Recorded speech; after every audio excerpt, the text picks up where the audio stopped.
علامہ صاحب یہ اتنا سخت دور گزار رہے تھے کہ اس انداز سے غلامی کرنی پڑ رہی تھی اپنے کافر آقا کی، تو اس کے بعد پھر کیا واقعہ، سبب کیا بنا ایمان لانے کا، اس کا کیا واقعہ ہے؟ اسلام کس قدر خوبصورت تعلیم دینے والا دین ہے۔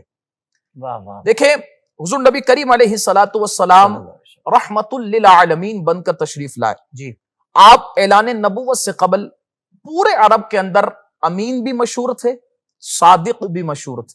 واہ واہ، بے شک، تو یہ آپ دونوں آپ کے وہ خصوصی اوصاف ہیں جو قبل اعلان نبوت یہ مشہور ہو چکے تھے۔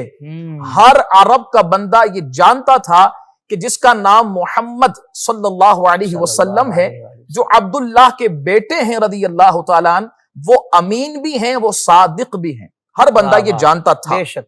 اور جب آپ نے نبوت کا اعلان فرمایا تو پھر جو آپ کے غلام ہوتے، آپ غلاموں سے اتنا خوبصورت انداز میں برتاؤ کرتے کہ اس غلام کو ایسا لگتا ہی نہیں تھا کہ میں غلام ہوں، بلکہ وہ یہ سمجھتا تھا کہ سامنے والا میرا آقا نہیں بلکہ میرا باپ ہے۔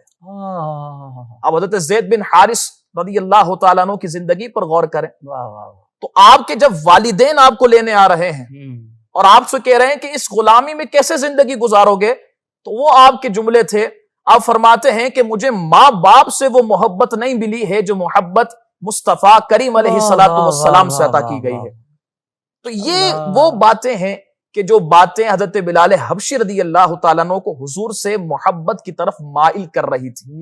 اور پھر آپ نے حضور کو دیکھا، حضور کی صورت، حضور کی سیرت، حضور کے اخلاق، حضور کے کردار، آپ جہاں سے جاتے، چاہے غلام ہوتا یا عرب کا کوئی بھی مالدار ہوتا، آپ ہر ایک سے مسکرا کر ملاقات کرتے۔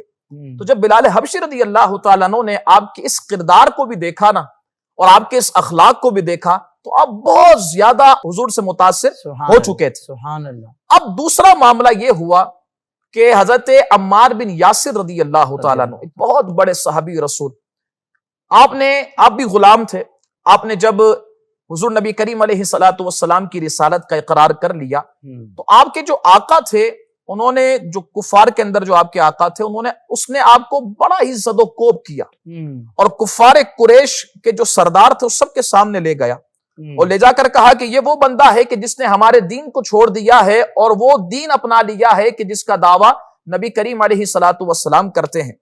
اب جب یہ بات ہوئی نا تو امیہ کو بڑا غصہ آیا، تو امیہ نے کہا، جو حضرت بلال حبشی رضی اللہ تعالیٰ عنہ کا سردار اور آقا تھا، اسے بڑا غصہ آیا۔ اس نے کہا کہ اے عمار، کیا محمد تعلیم دیتے ہیں صلی اللہ علیہ وسلم؟ اس نے عمار بن یاسر رضی اللہ تعالیٰ عنہ نے فرمایا کہ ہمارے آقا حضور نبی کریم علیہ الصلوۃ والسلام ارشاد فرماتے ہیں کہ سارے انسان برابر ہیں۔ اب یہ وہ بات تھی جس نے حضرت بلال حبشی رضی اللہ تعالیٰ عنہ کو فوراً کلک کیا، کیونکہ یہ وہ دور تھا نا عرب کا جہاں غلام کو انسان نہیں سمجھا جاتا۔ بالکل ٹھیک ہے۔ اور یہاں یہ بتا رہے ہیں کہ حضور کی تعلیم یہ ہے کہ ہر انسان، چاہے آقا ہو یا غلام، سب برابر ہیں۔ سبحان اللہ۔ پھر کیا ہوا، جب یہ بات سنی تو امیہ اور جلال میں آیا اور غصے میں آیا، اور اس نے آ کر کہا، اے عمار، یہ کیسی بات کر رہے ہو؟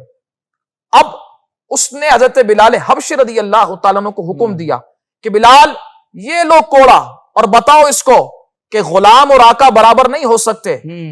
اب جب بلال حبشی رضی اللہ تعالیٰ عنہ نے کوڑا اٹھایا نا تو دل میں ایمان کا نور تو آہستہ آہستہ داخل ہو چکا تھا، لیکن جب آپ آگے کی طرف بڑھے نا، حضرت عمار بن یاسر رضی اللہ تعالیٰ عنہ بالکل تسلی کے ساتھ لیٹے ہوئے تھے کہ اب آپ کو کوڑے پڑنے والے ہیں، لیکن آپ تھے بالکل ضعیف، بالکل کمزور۔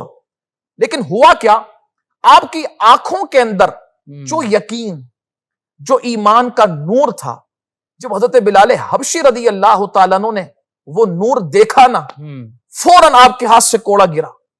اس نور کو دیکھ کر آپ بالکل سکتے میں آ گئے۔ آپ دیکھ کر یہ کہہ رہے تھے کہ چہرے کا یقین اور آنکھوں کا نور یہ بتا رہا ہے کہ یہ سارے سردار قریش کے جھوٹے ہیں، سچا وہی ہے جس نے مصطفیٰ کریم علیہ الصلوۃ والسلام کا کلمہ پڑھا۔ اللہ اکبر، سبحان اب یہ دوسری بات تھی جس نے آپ کو بہت زیادہ اسلام سے متاثر کیا۔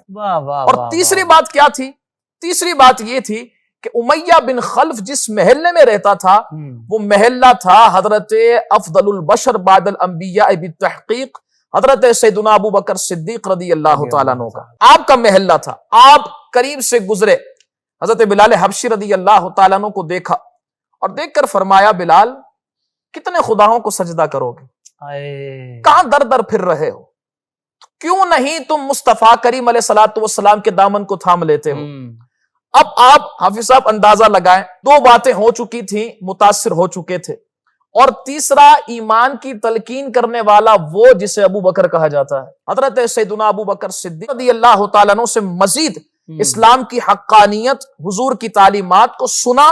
آپ نے فوراً کہا کہ اشہد ان لا الہ الا اللہ واشہد ان محمد رسول اللہ. آپ نے فوراً یہ کہہ دیا کہ اے ابو بکر تم سچے ہو, میں گواہی دیتا ہوں اللہ کے سوا کوئی عبادت کے لائق نہیں, اور محمد صلی اللہ علیہ وسلم اللہ کے رسول ہیں.